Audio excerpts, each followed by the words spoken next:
नमस्कार मंडळी, आज आपण बनवणार आहोत उपवासाची कचोरी। त्यासाठी उकडलेले 4 बटाटे घ्यायचे आहेत। एका परातीत उकडलेले बटाटे चांगले किसणीने किसून घ्यायचे आहेत।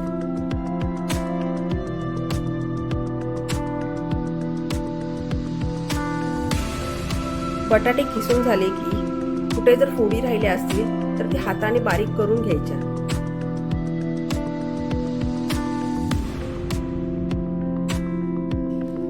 बटाटे चांगले एकजीव करून घ्यायचे आणि बटाटे एकजीव झाले की त्याला बाइंडिंग येण्यासाठी अरारोटची पावडर टाकायची। मला टोटल 9 चमचे अरारोटची पावडर लागलेली आहे, म्हणजे 100 ग्रॅम।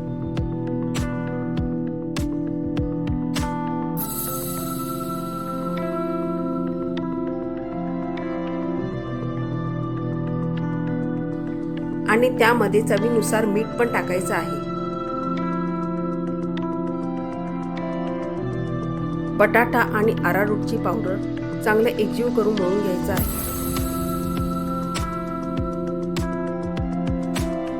पीठ हे असं चांगलं मळलं गेलं पाहिजे।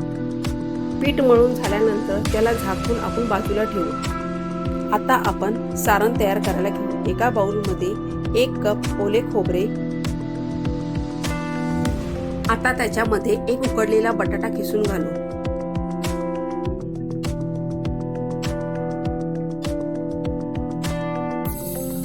आणि त्यामध्ये शेंगदाण्याचा कूट, बारीक केलेले बदामाचे तुकडे, आवडीनुसार मिरचीची पेस्ट, चवीनुसार मीठ,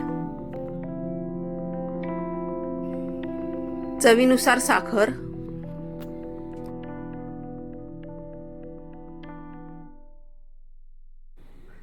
चवीनुसार लिंबाचा रस,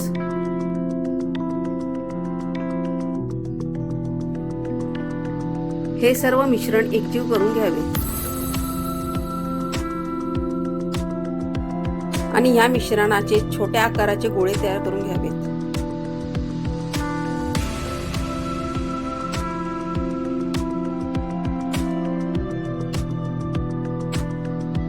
आता हे छोटे गोळे तयार झाले की आता आपण बटाट्याच्या पिठाची पारी तयार करायला घेऊ।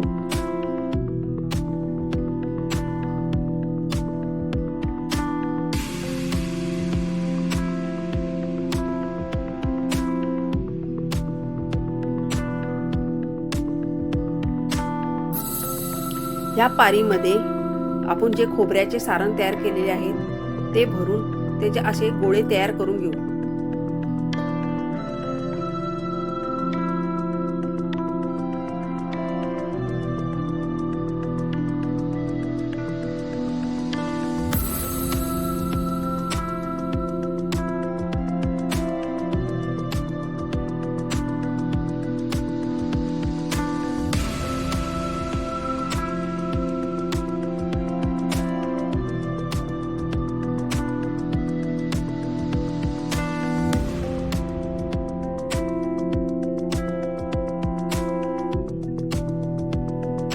आता ही कचोरी तळण्यासाठी तयार आहे।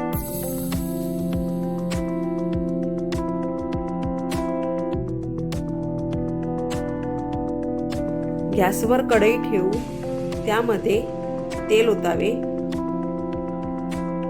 तेल चांगले तापले की त्याच्यामध्ये आपण तयार केलेली कचोरी एक एक करून टाकून चांगले तळून घ्यावे। चमच्याने असे कचोरीवर तेल सोडले की कचोरी ही आपली चांगली भाजली जाते।